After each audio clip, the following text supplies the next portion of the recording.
Wondery.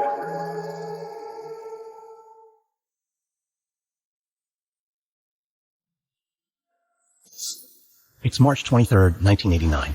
Just past nightfall, and Frederica Ricky Ott is barreling down a mountain through the dark in a toboggan. Ricky lives alone on a mountain 3 miles outside the tiny fishing village of Cordova, Alaska. She's miles from the nearest plowed road, so getting anywhere means hopping on that old sled and letting it rip. The sled sends a shudder through her body as it skids over the hard-packed snow, dodging towards spruces and boulders. She smells the sap of the trees as she flies past. The cold air stings her face. God, she loves this place. The lights of Cordova come into view in the distance, and Ricky's heart swells with excitement. It's not just the thrill of the ride, it's where she's headed and what she's about to do. Ricky's addressing a government committee about her favorite subject, oil safety. Specifically, how to protect her beloved Alaska from the billions of gallons of oil being piped through its forest and shipped across its waters. Ricky parks her sled at the bottom of the mountain. Then she hops on a bike and rides through town, making her way to a cramped conference room above the local Fishermen's Union Hall. Not a typical venue for a major speech. Ricky's audience is actually 70 miles away in Valdez, and Ricky's here in Cordova. There are no roads out of Cordova. Getting to Valdez, or just about anywhere, means hours on a boat, over 7-foot winter swells, or in a bush plane over the mountains. Skype and video conferencing are still a decade away, so Ricky's going to be addressing a speakerphone tonight in an empty room. Hello? You there, Ricky? Hello? Ricky Ott here, Mayor. Can you hear me? Loud and clear. The miracle of modern technology, right? Actually, technology is what Ricky is here to talk about. Specifically, the technology that allowed men to find oil buried deep beneath the frozen tundra of Alaska's North Slope 30 years ago. Technology that allowed them to pump it through an 800-mile-long pipeline to the port of Valdez, a stone's throw from where her audience is sitting right now on the other end of the line. The committee listens as she shares her concerns about the supertankers that oil gets loaded onto, supertankers that carry it right over her fishing grounds, the waters she and thousands of other fishermen rely on for their livelihoods. One major accident, and those waters could be spoiled for years. Oil and water don't mix. She closes her eyes a bit as she speaks, trying to imagine the people listening on the other end, trying to forget the tiny room she's in. She doesn't need to see her notes. It's a speech she's given many times before, and it's about the life she lives every day. Given the number of tankers in and out of Port Valdez, we fishermen feel that we're playing a game of Russian roulette. A man's voice breaks in. Hi, Ricky, do you really feel it's possible for one of these tankers to run aground here? Absolutely, Ricky says. The big one is coming. It's not a matter of if, it's a matter of when. That very same evening, a 1,000-foot-long supertanker called the Exxon Valdez eases from its slip at the Alaska Pipeline Terminal, less than 2 miles from Ricky's audience. The Valdez is the newest, most sophisticated ship in Exxon's fleet. Its captain is an expert, with over 100 Alaskan runs under his belt. And the cargo, 53 million gallons of Alaskan crude, is secure. The weather is clear, calm seas, good visibility. A perfect start for a 5-day trip to Long Beach, California. But the ship will never make it there. For all the money, time, and expertise put into a feat of engineering like the Exxon Valdez, no one ever accounted for a lone underwater spire of rock, jutting up, just below the surface, 25 miles ahead. Thousands of years old, waiting, invisible in the dark Alaskan night. Tomorrow, America will wake up to the worst man-made ecological catastrophe in the country's history. And Ricky Ott's fishing village, Cordova, Alaska, will soon become the epicenter of a decades-long fight for survival, pitting local fishermen against one of the largest companies in the world. This is the story of the Exxon Valdez. American Scandal is sponsored by the new Audible original Bad Republican by Meghan McCain. In her debut audio memoir, Meghan McCain gives a first-hand look into the life of the conservative rebel and departing co-host of The View. You'll hear what it's like to grow up as the daughter of an American icon and to mourn his loss very publicly, just 1 year into her tenure as co-host of America's most-watched daytime talk show. Her memoir also reveals how she handled attacks from the U.S. president and her thoughts on cancel culture, dating, and how our country treats new mothers. It's unsparingly honest, deeply relatable, and highly entertaining. Go beyond what you know about Meghan McCain from TV and your newsfeed. Visit audible.com/badrepublican and listen now. We get support from the new podcast, Hemingway's Picasso. Stephen Coe lived many lives. He was an NFL journeyman, a male model, and one of the most well-connected smugglers in 1980s Miami. Coe collected many souvenirs from his adventures, but his most treasured bounty, a beautiful ceramic crafted by Pablo Picasso and gifted to Ernest Hemingway at the author's Cuban home. So the story goes. Lost during the Cuban Revolution, the artwork resurfaced when Coe took it as payment for a drug run financed by the notorious Pablo Escobar. Coe passed away in 2018, passing the piece down to his son, Stevie. Stevie feels he needs to complete his father's mission of selling this piece and telling Steve's cinematic life story. Is the Picasso authentic or a fraud? Was Steve Coe a big talker or a real deal smuggler? Listen to new episodes of Hemingway's Picasso every Monday wherever you get your podcasts.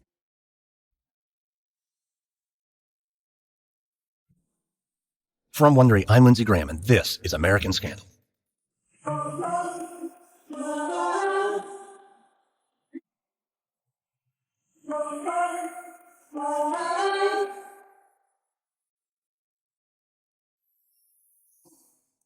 What is the price of a gallon of gas? You fill up your car, hop on an airplane, catch the bus to work. To do just about anything these days, you need oil. It takes about 850 million gallons a day to keep America running. Yet few realize that a quarter of that oil comes from the Trans-Alaskan Oil Pipeline. Every day, millions of gallons of thick, black Alaskan crude cross Prince William Sound, one of the richest, most pristine ecosystems left on Earth, where native communities have lived for thousands of years, and thousands of fishermen make their living now, before the oil makes its way to the cars and trucks and homes of the lower 48.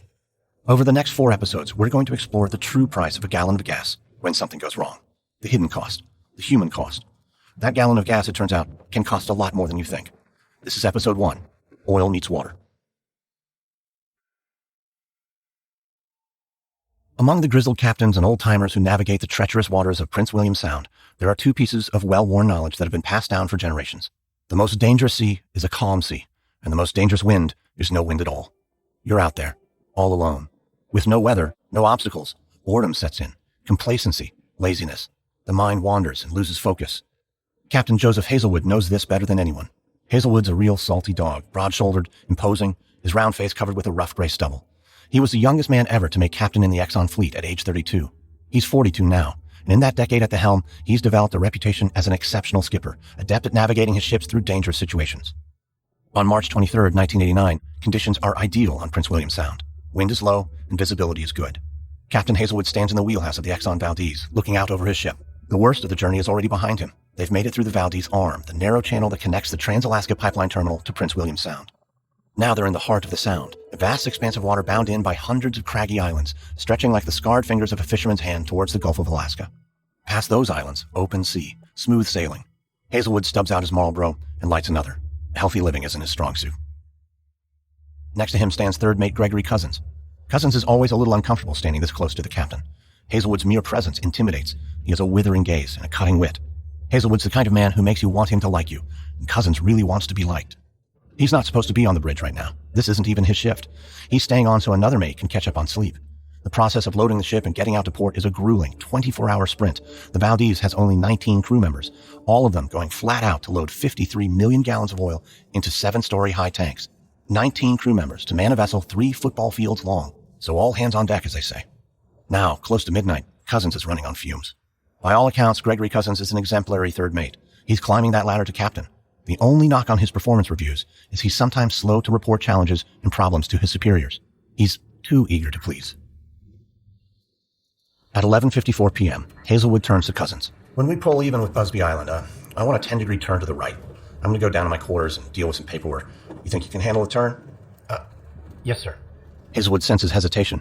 Do you feel comfortable making that turn? Yes, Captain. No problem, Captain. Hazelwood disappears below deck, leaving Cousins alone on the bridge. The truth is, Cousins has never piloted a ship in these waters before. He's not even licensed to navigate Prince William Sound. But it's just one 10-degree turn. The lookout pokes her head into the wheelhouse. You got a red on your right. Cousins has got Bligh Reef on the wrong side of the ship. Should be on the left. Thank you. No problem. 10 degrees right. 10 right. Cousins breathes a sigh of relief. Done. That's it. Home free. He turns his back to the wheel and then calls down to the captain's stateroom. Captain, I have ordered the turn. Good. How's she looking? I think we're going to catch a bit of ice up ahead. Does it look to be a problem? No problem at all. Good work. I'll be up in a minute. Cousins hangs up the phone and turns back to the wheel. The reading should be at 10 degrees by now, but it hasn't changed. It's unclear why, but the ship is still chugging dead ahead towards the reef. The lookout bursts into the wheelhouse. Red on your right. Cousins stays calm. The captain's stateroom is only paces away. One phone call and he'll be back on the bridge in 15 seconds. But Cousins doesn't need the captain. He's got this. He orders a harder turn. 20 degrees right. 20 right. But it's not going to be enough. The ship weighs 250,000 tons. It can take minutes to respond to the turning of the wheel. Cousins' cool veneer starts to crack. Hard right. But the ship's heading still isn't changing. Frantically, Cousin double-checks his charts, then finally grabs the phone. Captain. Go ahead. Captain, I think we're in serious trouble. 15 minutes before the crash, Bruce Blandford is arriving for the graveyard shift at the Coast Guard Vessel Traffic Service in Valdez. Blandford is a radar operator at the station that monitors tanker traffic through Prince William Sound. The building is practically empty. It's looking like another quiet night on the job. Only one ship out there tonight, the Exxon Valdez. Blandford checks into the radar room, a cramped space, barely large enough to hold the jumble of maps and computer monitors used to track ships in the Sound. The operator currently on duty starts packing his things up. As he leaves, he tells Bruce that he's having a little trouble holding on to the Valdez's signal tonight. Blandford shrugs. Business as usual. At least ever since the Coast Guard downgraded to a cheaper radar system. They also got rid of half of the vessel tracking staff, so tonight it's just Bruce and the guys at the weather service down the hall. Blandford heads to the kitchen, grabs some coffee and makes a sandwich. When he gets back, he checks the radar. And there's the Exxon Valdez, alone in the Sound, her radar signal bright, strong, clear as day. Except, She isn't moving. She's sitting right on top of Bly Reef. The time is 12:26 a.m., and the Valdez has been aground for 20 minutes. Bruce's radio chirps to life. It's Captain Joseph Hazelwood. The captain hesitates, unsure of how to describe the situation. We, should be on your radar there. We've fetched up, hard aground north of Goose Island off Bly Reef, and, evidently, we are leaking some oil. Leaking some oil isn't just the understatement of the year. It may well be the single greatest understatement in the history of maritime transport. Bruce calls his supervisor, Coast Guard Commander Steve McCall, waking him from a dead sleep. Bruce cuts to the chase. The Valdez has run aground, sir. We've had the big one. By 12:35 a.m., 30 minutes after impact, 100,000 gallons of oil have poured into the clear blue water. And in those 30 minutes, the Valdez has become the worst spill in Alaskan history. But it's about to get much, much worse. Back on the deck of the Valdez, floodlights are bursting to life one by one, their cool blue hue pushing back against the dark Alaskan night. Captain Joseph Hazelwood looks down over his ship, the jewel of the Exxon fleet, his mouth agape, Marlboro dangling from his lips. Oil spews in geysers from ruptured tanks, standing 7 stories high, and roars to the surface around the disemboweled ship. The air is already thick with blue vapor and eye-searing, nostril-singeing fumes. With every minute, the tragedy gets worse, but there's nothing Hazelwood and his crew can do, except watch and wait for help to arrive. At 3:01 a.m., almost 3 hours later, the first Coast Guard vessel approaches the Valdez. Standing at its prow is Chief Warrant Officer Mark Delosier. Delosier is a Coast Guard Marine investigator with a rough-hewn face and piercing eyes. As his ship nears the Exxon Valdez, he notices something strange. He no longer hears the sound of waves slapping against the side of his boat. The water has gone eerily silent, and in its place is the creepy, quiet slither of oil, bubbling up all around him. By this point, over 4 million gallons of oil have dumped into the pristine emerald water of the Sound. Delosier boards the Valdez and goes in search of Captain Hazelwood. He finds him standing alone on the bridge, puffing on another Marlboro. Joseph Hazelwood is surrounded by millions of gallons of highly combustible oil, and he's smoking a cigarette. Delosier suggests the captain might want to put it out. Silently, Hazelwood obeys. It's strange. The captain is covering his mouth, like he's trying to hide something. Delosier looks him over and asks him what the problem is. Hazelwood meets Delosier's gaze. You're looking at it. Joseph Hazelwood is being facetious. He doesn't suffer fools gladly. To him, the problem is obvious. The Valdez has run aground. But what Delosier hears Hazelwood say is, I, Captain Hazelwood, am the problem. Even through the searing fumes of the oil, Delosier smells booze on Hazelwood's breath. A lot of it. Back on deck, Delosier radios back to headquarters to get the state police out to the Valdez. He wants everyone on the ship tested for drugs and alcohol. This is serious trouble. Delosier looks out into the night, past the crew members scurrying in their survival gear under the floodlights, past the bubbling slick of oil that now stretches 300 yards past the ship. What he's looking at is nothing. It's a peaceful, quiet night on the Sound. That bothers Mark Delosier. It's been 3 hours now. Shouldn't more help be on the way? Spill response teams? Emergency containment equipment? He scans the horizon towards Valdez Arm, the narrow channel that leads back to Port Valdez and the oil pipeline terminal. And nothing is on the water. No vessels en route. Just the emerald streaks of the northern lights in the sky and the Chugach Mountains rising black and silent from the waters of Prince William Sound. Then Delosier asks a question that will be repeated by fishermen, politicians, lawyers, and television viewers around the world in the weeks to come. Where is everybody? In the small town of Fox Lake, Illinois, Joe Glinowitz was a hometown hero and 30-year veteran of the local police department. On September 1st, 2015, just 1 month from retirement, he was found dead outside an abandoned cement plant, shot in the chest twice at close range. While the town and Joe's family mourned his passing, hundreds of police officers launched a manhunt to find his killer. After weeks of searching, the lead investigator discovered chilling secrets about Joe, the local police department, and the village of Fox Lake. These were secrets that, once uncovered, would put the town in the national spotlight and haunt them for years to come. Wondery's shocking true crime podcast, Over My Dead Body, is back for a 3rd season with a story about corruption, betrayal, and the secrets of a fallen hero. Follow Over My Dead Body Season 3, Fox Lake, on Apple Podcasts, or you can listen early and ad-free by subscribing to Wondery Plus in Apple Podcasts or the Wondery app. Want to talk live to beautiful, sensuous girls? When I was growing up in the 90s, I saw these kinds of ads on late night TV all the time. I didn't have a credit card to stick in, but millions of people did, and a lot of that money flowed to one company in particular. From Wondery and Topic Studios comes Operator, the story of the biggest phone sex company in America, their fight against the world, and their fight against one another, and the men and women, mostly women, who were behind the scenes. I'm Tina Horn, journalist, podcaster, and sex worker. I thought I'd heard every sexual fantasy and every behind-the-scenes story under the sun, until I heard this one. Operator premieres November 8th on Apple Podcasts, Amazon Music, or you can listen early and ad-free right now by subscribing to Wondery Plus in Apple Podcasts or the Wondery app.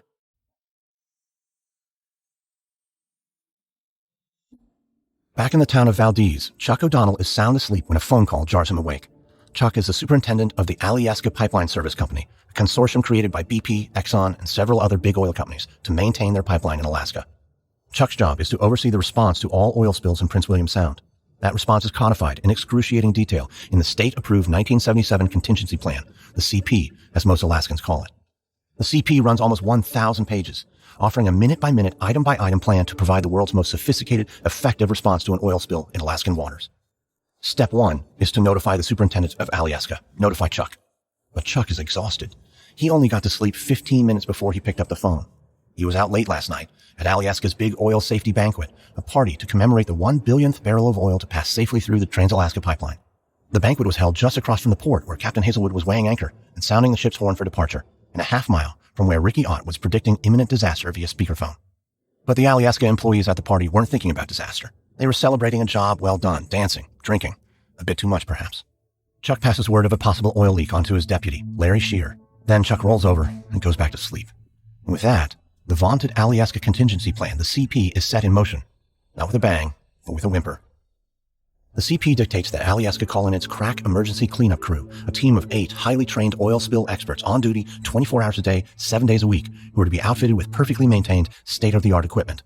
But Deputy Superintendent Larry Shear doesn't call that crew, because that crew was let go during budget cutbacks 7 years ago. Instead, Larry calls in the members of Alaska's replacement crew. At a little after 4 a.m. on March 24th, the replacements show up at the gates of the Alaska Pipeline Terminal, groggy and disheveled. They are guys who make their living loading and unloading oil tankers at the dock. They may not be highly trained, but they have received special training for this type of scenario. Sort of. Every so often, they'd head out into Valdez Harbor in a special craft designed to skim oil off the surface of the water, called skimmer boats, where they would collect oranges bobbing in the water. It turns out an orange and a blob of oil have roughly the same buoyancy, but even corralling oranges in the water didn't always go so well. During one drill, the team managed to run the skimmer boat aground, with several of Alaska's top executives on board as observers. But mostly, the cleanup crew would just sit around, eating their oranges. Now, they are tasked with dealing with a real oil spill, and not just a tanker that sprung a little leak. Almost 6 million gallons of oil are already in the water around Bly Reef. They received the wake-up call 3.5 hours after the crash. The CP calls for the team to be at the spill site within 5 hours, and it'll take at least 2.5 hours for their emergency barge and all their equipment to reach the ship. If they're lucky, they'll arrive at the site only 1 hour late. But when they show up at the barge that will take them to the Valdez, it's empty. All of their equipment is missing. Their booms, floating fences that corral oil and prevent it from spreading, are gone. Their skimmers are gone too. After a quick search, they find it all buried under the 7 feet of snow that has fallen since the equipment was offloaded 2 months ago. The booms have holes that need to be patched. Anchors need to be attached to them so they'll work properly. And then everything needs to be loaded onto the barge. By 6 a.m., Alaska has called in 50 extra employees to help dig out the equipment. But there's another problem. Only one of the 50 can operate a forklift to move the equipment. And it gets worse. That same man is the only person who can operate the crane that will take the equipment from the forklift and load it onto the barge. 50 emergency workers and the 8-man spill response team watch as that lone forklift operator slowly drives a load from the warehouse onto the dock, then climbs out of the forklift, climbs up into the crane, and loads it onto the boat. Then repeats. Over and over and over again. It's like a comedic farce, but no one's laughing. While Alaska struggles to get the emergency response team into the water, another 3 million gallons of Exxon's oil leak into Prince William Sound, 25 miles away.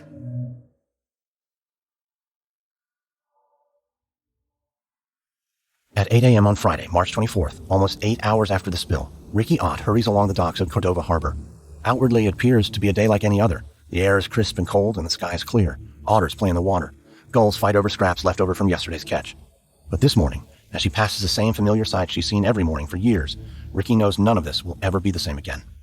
Ricky was startled awake less than an hour ago by someone pounding on the door of her cabin high above town. Fisherman Jack Lamb, out of breath from the 3-mile climb, told her the news. The big one has happened. Now she's struggling to keep up with Jack as he barrels across the docks towards the Cordova Fishermen's Union Hall. He doesn't speak. His face is twisted into a grimace. His fists are clenched tight. Ricky's never seen Jack like this before. A life of hard work and hard weather has made Jack Lamb tough. He almost drowned as a boy, but became a fisherman anyway. As a teen, a shooting accident put a bullet in his right leg, and it took him 36 hours to get to the nearest hospital. By then, blood poisoning had already set in. He lost the leg from the knee down. Now he skippers his own 66-foot boat, the Poncho. He's well known in town for freaking out rookie captains by swinging his prosthetic leg over the side of the ship and using it as a fender as he pulls up to dock. There's not much that scares Jack Lamb, but today he's terrified. Jack is a leader here. He's the president of the Cordova Fishermen's Union, and he feels responsible for the people of this town like they are his family. And if half of what he's hearing about this spill is true, their entire way of life is in grave danger. People are just waking up to the news that there's been a spill. They don't know how big or what happened, but they're scared and full of questions. Ricky wants to get them answers. At the union office, the phones are ringing off the hook. Jack swipes one off its cradle. Jack here. Bill, slow down. We don't know what happened. Not exactly. I'm here with Ricky now. We'll let everyone know what's going on as soon as we can, all right? Okay. Jack, I'm going to see if I can't get a bush pilot to take me up to look at the spill, all right? There's going to be a lot of rumor, a lot of speculation. We need to know what's actually happening. Yeah, that's a good idea. I'll track down Steiner. If anyone knows what's up, it's him. Ricky hurries to the door. I'll call in as soon as we land. The door slams behind her, but then it opens again. She pokes her head back in. Steiner's right outside. Rick Steiner, a fisherman, 6'4", ducks a bit as he comes in through the door of the union office. Anything new, Jack? I was just on my way to ask you the same thing. Steiner shakes his head. I'm hearing there's nobody out there. Nobody cleaning it up. Jack leaves through the office copy of the Alyeska contingency plan. It says here that Alyeska can contain any spill within 50 miles in 12 hours. The Exxon Valdez is only half that far. I'm sure they're on it. They've got to be.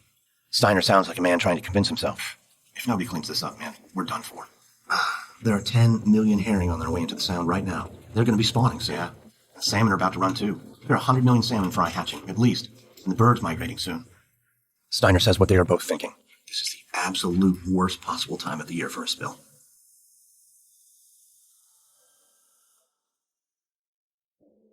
When Rick Steiner looks out over the harbor that morning, he sees rows upon rows of fishing boats bobbing gently in the freezing water. A mortgage on each one.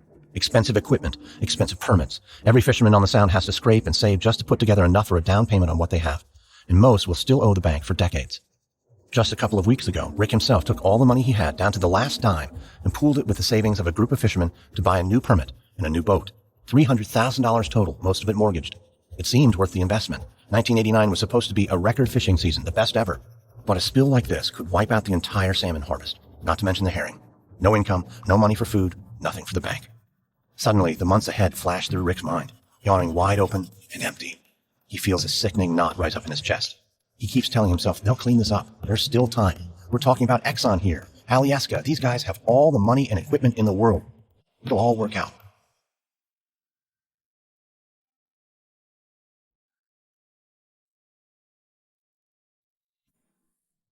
By 9 a.m., 9 hours since the Exxon Valdez crashed into the reef, Ricky Ott has made it out to the spill site by air. She looks down at the tankers from a bush pilot's turboprop and gasps. It's worse than anyone could possibly imagine. The ship sits in the icy water like a rust-red wound, bleeding black blood, a horrible blot of oil spreading out like a tentacled monster. The icebergs around it are stained black. Sea lions thrash inside the slick, trying to pull themselves up onto buoys to get out of the oil. A few lumps float on the smooth surface of the oil. Sea otters, dead, the first group of many. And no signs of any cleanup activity in sight, just the Valdez and the sick blackness spreading around it. The air above the tanker itself is blue with oil vapors, a cloud of carcinogens so thick that pain shoots up Ricky's spine into her head, followed by an overwhelming wave of nausea. The plane engines begin to sputter in the dense fumes as the pilot banks hard to turn around in search of clean air. Tears stream down Ricky's face as she watches the impaled tanker shrink into the distance again. Where is everybody? Why isn't anyone down there? Where are the skimmers? Where are the booms? Why isn't anyone helping? Ricky's plane lands to refuel at the Valdez airport, a single runway airstrip that rarely sees more than 6 or 7 flights a day. Now, it's buzzing with new arrivals. Ricky wonders, who are all these people? She makes her way through the crowd to the terminal's only bank of payphones and calls Jack Lamb, back at the union office in Cordova. It's bad, Jack. It's real bad. There's no one out there. She says there's no one out there. What else you see? Jack, once the wind gets that oil, it's going to be everywhere. All over our fishing grounds. Oh, God. And it's not just this season, Jack. It'll be for years and years. What are we going to do? There's silence on the other line. There are no words for the bleak future that lies ahead. Jack, okay, we're fueling up to come back to Cordova. I'll be there in about half an hour, okay? Well, Ricky, let's hold off on that for a sec. Exxon's having their first press conference later today in Valdez, 5 miles from where you are now. Maybe you could stay there, be our eyes and ears. We'll all be listening on the radio at the Union Hall, but it would be great to have someone in the room. Ricky hesitates. I don't know, Jack. I mean, it's bad out there. I don't know what I can do. It's just going to get worse. I feel like I need to come back and help somehow. Ricky, listen. We're fishermen, and that's it. But you're different. Nobody knows this stuff better than you do. We need you, Ricky. We need your help. Ricky hangs up the phone, dazed and unsure. Ricky is different from many of her fellow fishermen. She had a career before she came to Cordova, a career she could go back to. She wanders back outside, takes a deep breath. She watches the planes landing, taking off, helicopters buzzing overhead. She could sell her permit. She could sell her boat. She could cut her losses right now get on one of those planes, and go back to her old life in the lower 48, where she was known as Dr. Frederica Ott, Ph.D., scientist. But then she thinks about her life here in the wild. The thrill of untangling thrashing silver salmon from a freezing cold net. The summer nights out on the Sound, listening to the loons from the deck of her boat, the Ambergris. And the camaraderie, the community of fishermen, the intense bond that forms between peers on treacherous waters, between people counting on you to come to their aid, to save their lives, and counting on them to save yours. Jack Lamb is right. She has the expertise to make a difference here. Her PhD is in marine pollution. Her master's degree is in oil pollution. Every choice, every decision she's ever made has brought her to this moment, brought her thousands of miles from where she was born to Alaska, and just a few miles from the epicenter of one of the worst ecological disasters in U.S. history. So when a reporter approaches her on the tarmac, notebook in hand, asking if she can help him understand what's really going on out there, she doesn't hesitate. Yes, I'm Dr. Ott, she says, and I can help. At 6 p.m., Ricky sits in a drab ballroom at the Valdez Civic Center. Exxon's first post-spill press conference is about to begin.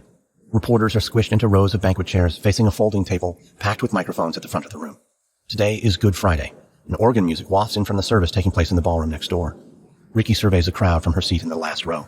Very few locals. She's frustrated. If they'd held this event in Cordova, the place would be packed with fishermen ready to give these oilmen what for. Ricky watches as a parade of men in suits and starched shirts take their seats at the table. Men she's never seen before, except for one. Exxon's in-house scientist, Dr. Alan Mackey. He has thick, square-rimmed glasses and a perfectly trimmed beard on a pale, round face. His all-shucks persona borders on sanctimonious, as if he were daring people not to trust him. Ricky Ott trusts him about as far as she can throw him. From his seat at the table, Dr. Mackey leans into his microphone. Dispersants. That's the answer. Dispersants are the cure for what is happening on Prince William Sound. You spray them onto the oil from planes flying low, and they literally make the oil disappear. Ricky's mouth drops open. Is he serious? She knows a lot about dispersants. Sure, they'll make the oil disappear on the surface. Dispersants cause the oil to break into tiny droplets and sink out of sight, where it will poison the marine life below. Dispersants are manufactured by the oil companies themselves, and Ricky is pretty sure that Exxon will want to use its own proprietary blend, Core Exit, which is molecularly similar to kerosene. Exxon's solution to clean up the spill, to resurrect the Sound, is to douse it with kerosene. But the assembled reporters are dutifully recording Mackey's every word, like it's gospel, under the strains of organ music coming from next door. It reminds Ricky of the last scene of The Godfather, the one where everyone is killed. Ricky steals her nerves. It's time to stand up for her town, for the waters they all fish, and for their way of life. She shouts out from the back of the room, Dr. Mackey, my name is Ricky Ott. I have a master's and a doctorate in marine pollution. I am a fisherman from Cordova. Heads turn, chairs creak as journalists crane their necks to see who is interrupting the press conference. Dr. Mackey, you and I were both at the International Oil Spill Conference in Texas last month, where the use of dispersants was widely debated by experts. Dispersants are toxic to fish. Fishermen are concerned they'll harm the herring that are spawning in the water right now. Back in Cordova, a cheer erupts at the Union Hall, where a crowd has gathered to listen on a transistor radio. And when the press conference ends, a throng of reporters crowd around Ricky for interviews. The stories they file later that night will focus on the danger dispersants pose to Prince William Sound. They will quote Dr. Ott. Ricky has ambushed Exxon in front of the national press, but she knows this is only the beginning of the fight. Exxon is the largest energy company in America. They have tens of thousands of employees, armies of lawyers, lobbyists, PR spin doctors, and billions of dollars to spend. Ricky knows they will bring all of those resources to bear on this tiny corner of Alaska to make sure that what happened last night doesn't affect the company's bottom line. And they won't let some small-town fishermen get in their way. The Battle of Alaska has begun. Next on American Scandal, Exxon scrambles with an 11 million gallon genie back in the bottle, and Ricky Ott finds that the glare of the national media spotlight makes it hard to tell friend from foe. I hope you enjoyed this episode of American Scandal. If you did, subscribe now on Apple Podcasts, Spotify, Google Podcasts, Wondery.com, or wherever you're listening to this right now. If you're listening on a smartphone, tap or swipe over the cover art of this podcast. You'll find the episode notes, including some details you may have missed. By supporting our sponsors, you help us offer this show to you for free. And if you do like the show, one of the best ways you can show your appreciation is to give us a 5-star rating and leave a review. I always love to know your thoughts, and detailed reviews are one of the best ways for others to find the show. We use many sources when researching for our show, but we highly recommend the book Not One Drop by Ricky Ott. And just a quick note about our reenactments. In most cases, we can't know exactly what was said, but everything in our show is based on historical research. American Scandal is hosted, edited, sound designed, and executive produced by me, Lindsey Graham, for Airship. Additional production assistance by Derek Barrett. This episode is written by Benjamin Gray. Editing by Andrew Stelzer. Executive producers are Stephanie Jens, Marsha Louie, and Hernan Lopez for Wondery.